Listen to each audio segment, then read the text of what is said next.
আল্লাহর একজন মস্ত বড় পয়গম্বর ছিল, নাম হলো নূহ নবী। জোরে বলেন নাম কি? নূহ নবী শুকনা জায়গায় একটা নৌকা বানাচ্ছেন। এমন সময় এক বুড়ি মানুষ লাঠিতে ভর দেশে বলে, বাবা নূহ, এই শুকনা জায়গায় নৌকা বানানোর কারণ কি? নূহ বলতেছেন, বুড়িমা, বন্যা নামক একটা গজব আসবে, সেই গজবে গোটা পৃথিবীর মানুষ ধ্বংস হয়ে যাবে। কেবলমাত্র নৌকার ভিতরে যাদের জায়গা হবে তারা কোনোদিন ধ্বংস হবে না। বুড়ি বলতেছে, বাবা নূহ, বন্যা গজবে সবাই যদি তোমার নৌকায় উঠতে চায়, এত ছোট নৌকার ভিতরে এত মানুষের জায়গা কেমনে হবে? নূহ বলতেছে, বুড়িমা, এই নৌকাতে চড়ার শর্ত হলো কেবলমাত্র ইমানদার বান্দা বান্দি যারা নৌকার ভিতরে জায়গা পাবে তারা, বেঈমানদের জায়গা নৌকার ভিতরে হবে না। সঙ্গে সঙ্গে বুড়ি বললেন, লা ইলাহা ইল্লাল্লাহু নূহ নবিয়ুল্লাহ। আপনারা বলেন তো, নূহ নবীর কলমা পড়লে কি আমাদের গুনাহ হবে? পৃথিবীতে একটাই জাত, যে জাতের মধ্যে কোনো হিংসা নেই, সেই জাতের নাম হলো মুসলমান। আপনি যদি এক খ্রিস্টানকে বলেন লা ইলাহা ইল্লাল্লাহ মুহাম্মদ রাসূলুল্লাহ বলো, তো ওরা বলবে না। যদি ইহুদিকে বলেন লা ইলাহা ইল্লাল্লাহ মুহাম্মদ রাসূলুল্লাহ বলো, ইহুদিরা কিন্তু বলবে না। কিন্তু মুসলমানকে যদি বলেন, ইহুদি যাদেরকে নবী বলে, ওই মুসা কালিমুল্লাহর কলমা পড়তে আমাদের কোনো আপত্তি, খ্রিস্টানেরা যাকে নবী বলে, ঈসা রুহুল আল্লাহ কলমা পড়তে আমাদের কোনো আপত্তি, কারণ মুসলমানের কোনো হিংসা নাই। সমস্ত নবীর কলমা পড়লে তারা জানে আল্লাহ তাদেরকে সওয়াব দিয়া দেয়। তাহলে সকলে আমার সঙ্গে বলেন, লা ইলাহা ইল্লাল্লাহু নূহ নবিয়ুল্লাহ। নূহ নবী বললেন, বুড়িমা, আপনার আর কোনো টেনশন নাই। বন্যা গজব যখন শুরু হবে তখন আপনার হাত ধরে আমি আপনাকে নৌকায় উঠাইব। বন্যা গজব যখন শুরু হবে তখন আপনার হাত ধরে আমি আপনাকে নৌকায় তুলব। সঙ্গে সঙ্গে বুড়ি বললেন, আলহামদু অশকুরুলি। খুব খেয়াল করবেন, অশকুরুলি। সঙ্গে সঙ্গে বুড়ি বলল, আলহামদুলিল্লাহ। বুড়ি যদি বলতো, বাবা নূহ, তুমি অত্যন্ত ভালো মানুষ, বন্যা গজবে তুমি আমাকে হাত ধরে নৌকায় তুলবা, তুমি অত্যন্ত ভালো মানুষ বাবা। আপনারা বলেন তো, বুড়ি কি নূহ নবীর কোনো প্রশংসা করছে? করছে নাকি? এখানে বুড়ি বুঝাই দিল, যখন ঈমান গ্রহণ করবা, লা ইলাহা ইল্লাল্লাহ বলবা, তখন একমাত্র আল্লাহ ছাড়া অন্য কারো প্রশংসা করা যাবে না। আমাদের বাংলাদেশে আমরা চোরেরও প্রশংসা করি, চোরের হাত থেকে বাঁচার জন্যে প্রশংসা করি না? দেখবেন আজকাল মানুষ কিন্তু খারাপ মানুষের প্রশংসা বেশি করে। খারাপ মানুষের প্রশংসা এই জন্যই করে, ওর হাত থেকে বাঁচা লাগবে। আপনারা বলেন তো, কোনো মানুষ আপনার ক্ষতি করতে পারবে যদি আল্লাহ না করে? এ কথা কন না কেন? পারবে?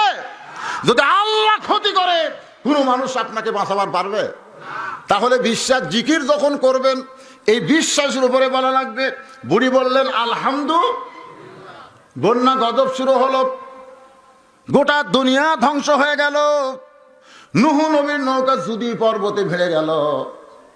জুদি পর্বতে যখন ভিড়ে গেছে, আল্লাহ ডাকতে বলে, নূহ, খবর কি?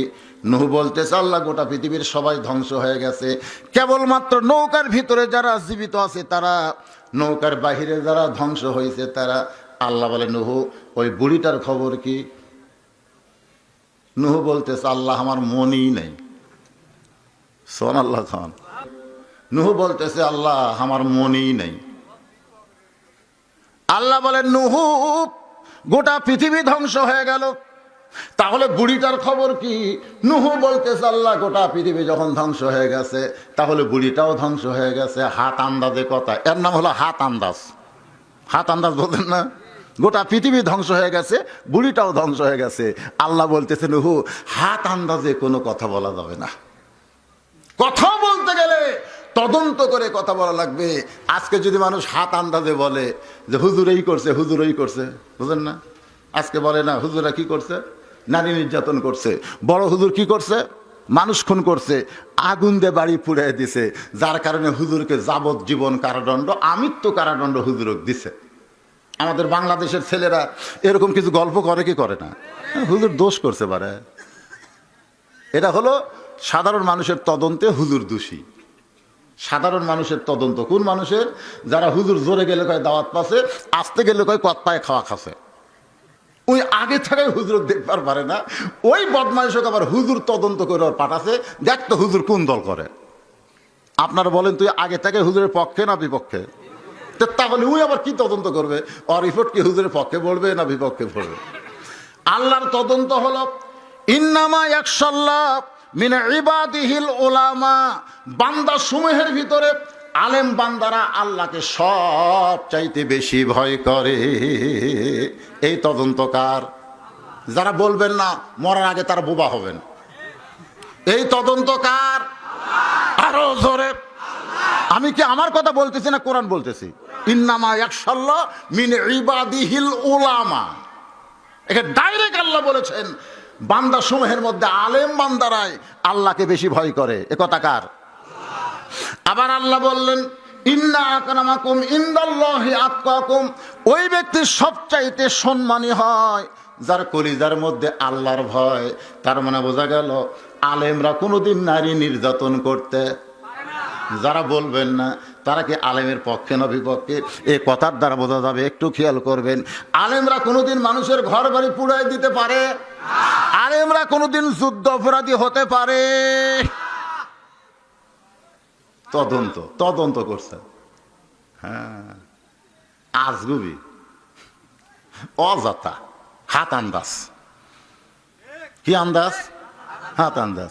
আল্লাহ বলে নুহু হাত আন্দাজ কোন তদন্ত কথা বললে হবে না, তদন্ত করে দেখো, তদন্ত করে দেখো বুড়িটার খবর কি। নুহু নবী তদন্ত করতে গিয়ে দেখে বুড়ি তো দূরের কথা, বুড়ির বাড়িটাও পর্যন্ত কিছুই হয় নাই। আসমানের দিকে তাকায় বারবার, মাবুদ কি দেখতেছি, গোটা পৃথিবী ধ্বংস হয়ে গেছে। 40 দিন হিমালয় পর্বত পর্যন্ত পানির তলে তুলেছিল, অথচ বুড়িটার বাড়ি কিছুই হলো না। নূহ নবী ডাক দিলেন বুড়ি মা, সঙ্গে সঙ্গে বুড়ি টোপলা নিয়ে হাজির। বুড়িমা সঙ্গে সঙ্গে টোপলা নিয়ে হাজির। নূহ বলতেছে বুড়িমা টোপলা কেন? বলে সাইজ হয়ে আছি বাবা, সাইজ হয়ে আছি। আসলে বুড়া মানুষ সাইজ হয় যখন হয় চামড়া ঢিল, আল্লাহর সাথে দেয় মিল। ধরে কোন কথা ঠিক কিনা? আর যুবকেরা একটা যুবকও সাইজ হয়ে নাই। এখনই যদি মরে, সারাদিন মিছিল করছে ফাঁসি চাই ফাঁসি চাই। আমি ওয়াজে বলি এর নড়াইল চৌরাস্তায় আমার ওয়াজ এবছরও ছিল, মাগুরার ওই পার নড়াইল। সারাদিন ফাঁসি চাই মিছিল করছে, উমুকের ফাঁসি চাই নাম ধরে ধরে। ডিসকভার মোটর সাইকেলে চড়ে বাড়ি যাচ্ছে, লোকজন জিজ্ঞাসা করে কোথায় গেছিল? ফাঁসির মিছিল করলাম, ফাঁসির মিছিল করলাম। উত্তর দিক থেকে দক্ষিণ দিকে যাচ্ছে, আর পূর্ব দিক থেকে পশ্চিম দিকে হানিফাও অমান আমিনাল মুশরিকিন। হানিফ নামে একটা গাড়ি মেরা দিছে, 2 জনই মরছে পারে। পেপারে হেডলাইন হলো ফাঁসির মিছিল করবে এসে মরে গেল।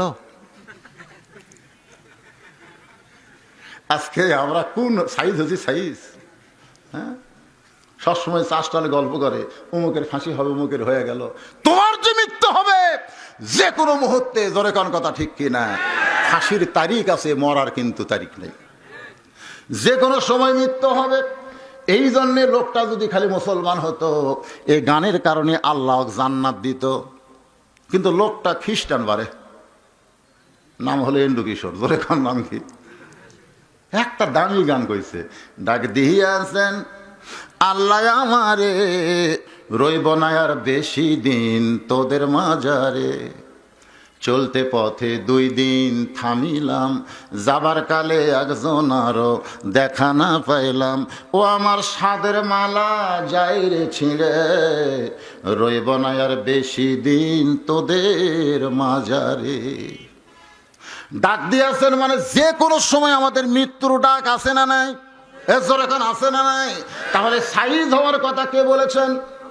আল্লাহ বললেন ইয়া আইয়ুহাল্লাযীনা আমানুত্তাকুল্লাহা হাক্কা তুকাতিহি ওয়া লা তামুতুন্না ইল্লা ওয়া আনতুম মুসলিমুন।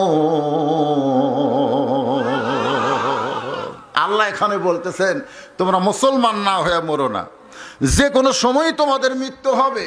তাহলে মৃত্যু হওয়ার আগে মুসলমান হওয়ার দরকার আছে না? না, এ কথাক্ষণ আছে না? না, মৃত্যুর কথা যখন বলা হবে অন্য কোনো দিকে খেয়াল করবেন না, যে কোনো সময়। আমি এখানে এসেছি, এখান থেকে বাড়ি যাওয়ার গ্যারান্টি আছে নাকি? এরকম আমাদের কাউসারি এক বক্তা ছিল, নাম শুনছেন? রেজাল্ট করিম কাউসারি। আর বউকে বলছে 2টার সময় আসতেছি, দুধ গরম করে রাখো, একসঙ্গে খাবো। এজন্য বেচারার বউ বেশি দিন বাঁচেনি, উনি মারা যাওয়ার মাত্র 13 দিন পরে বউটা মারা গেছে। ওই একই আফসোস, স্বামী আমাকে বলে গেল এসে একসাথে দুধ খাবো। অথচ ওয়াজ করতে করতে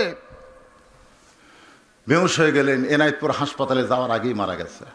বাড়িতে বলে আইছিল 2টার সময় যাচ্ছি। আমিও এরকম বলি মাঝে মধ্যে ভুল করে, আসতেছি। আপনারা যারা এখানে এসেছেন, এখান থেকে বাড়ি যাওয়ার কোনো গ্যারান্টি? অন্তর থেকে বলেন কোনো গ্যারান্টি? তাহলে যারা মাগরিব এশার নামাজ পড়লেন না, ফজরের আগে যদি আপনার মৃত্যু হয়, একটাবার নিজের বিবেককে বলেন, সবচাইতে বড় আদালতের নাম হলো বিবেক। বিবেক যদি মরে যায়, প্রধান বিচারপতি বানালেও ওর দ্বারা কোনোদিন ভালো বিচার পাওয়া যাবে না। ওই খারাপ মানুষক জামিন দেবে, ভালো মানুষক জেলে ঢুকাবে। জোরে কোন কথা ঠিক না? বিবেক যদি মারা যায়। আপনারা যারা মাগরিব এশার নামাজ পড়েন নাই, ও ভাইরা, একবার বিবেকের আদালতে প্রশ্ন করেন, ফজরের আগে যদি মরে যান, কত হুজুর জানাজা পড়ালে আপনি জান্নাতে যাবেন? জান্নাত তো পাওয়ার জন্য আশা ভালোই করছেন।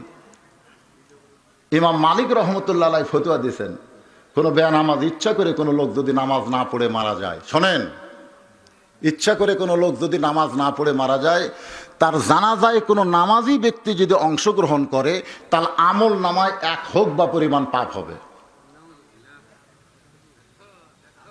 দেখেন, ছাত্ররা জিজ্ঞেস করলো হুজুর 1 হুকবা কি?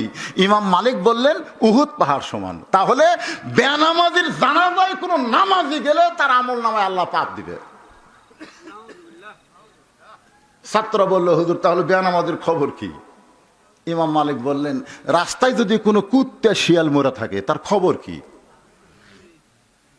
একটা শিয়াল কুত্তে, তাও তো তুলনা দেওয়া যাবে না। সুম্মা রাদাদনাহু আসফালা সাফিলিন, আল্লাহ বলেছেন আর পশুর চাইতো জঘন্য।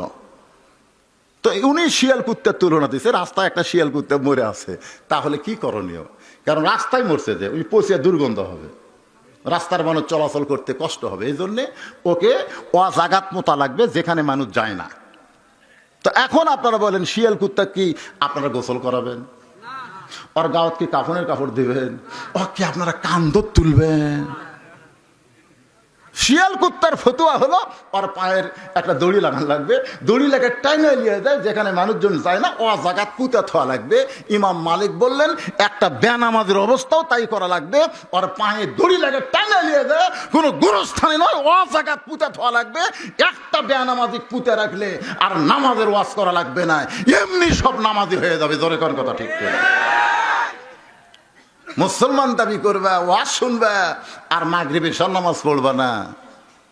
আবার বেশি রাত ওয়াজ শুনবে, কয় হুজুর 1টা 2টার আগে যান ছাড়েন না, মানে ফজরের নামাজও পড়বে না। আল্লাহর বান্দারা রাসূল বলেছেন, বাইনাল আবদি ওয়াল কুফরি তরকুস সালাত, বান্দার কাফের মধ্যে পৃথক করার জিনিসটার নামই হলো নামাজ। মান তারাকাস সালাত মুতাম্মিদান ফাকাত কাফারা, ইচ্ছা করে একটা ওয়াক্ত নামাজ যারা ছেড়ে দিল, অবশ্যই তারা আল্লাহর সঙ্গে কুফরি করলো।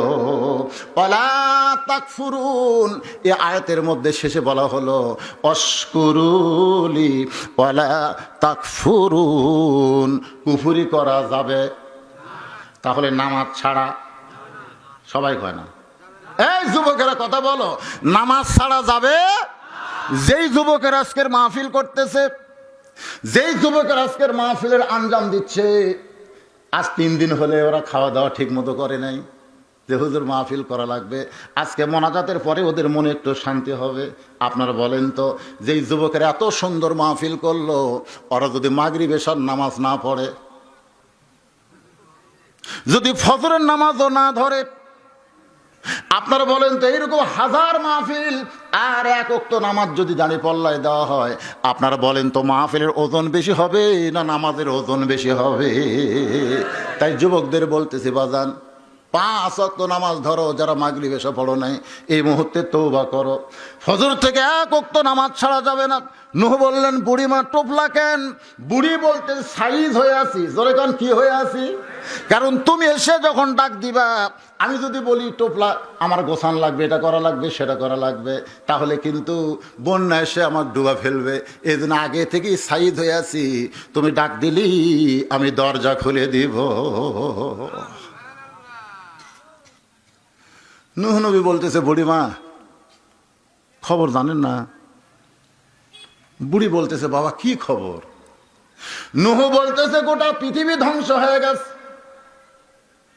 গোটা পৃথিবী ধ্বংস হয়ে গেছে, কেবলমাত্র আপনার বাড়ি আর আপনি ঠিক আছেন। ও বুড়িমা এমন কি আমল করেছেন যে আমল করার কারণে আপনি ঠিক, আপনার বাড়ি ঠিক?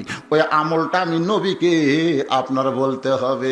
বুড়ি কান্দার বলে নুহুরে তুমি যখন আমার হাত ধরে নৌকায় উঠাবার চাইছিলাম তখন বলো আমি প্রশংসা করছিলাম কার? নূহ বলতেছে আল্লাহ। বুড়ি কান্দার কয় ঈমান গ্রহণ করার পরে তোমার কাছ থেকে যখন ঈমান গ্রহণ করলাম তখন থেকে আমার ঈমান বলেছে দুনিয়ার সবাই সবাইকে ভুলতে পারে, শুধু একজনই ভুলবে না, তিনি হলেন আমাদের আল্লাহ। ঈমান গ্রহণ করার সাথে সাথে, ঈমান গ্রহণ করার সাথে সাথে বুড়ি যদি এরকম বিশ্বাস করে যে দুনিয়ার সবাই সবাইকে ভুলতে পারে, একমাত্র কে ভুলবে না? হামাকের খবর কি? এই যে জন্মসূত্রে মুসলমান, ও জন্মসূত্রে মুসলমান, এক একজনের বয়স এক এক পর্যায়ে চলে গেছে। এত বছর ধরে আপনি মুসলমান হলেন, আপনার ঈমানের খবর কি?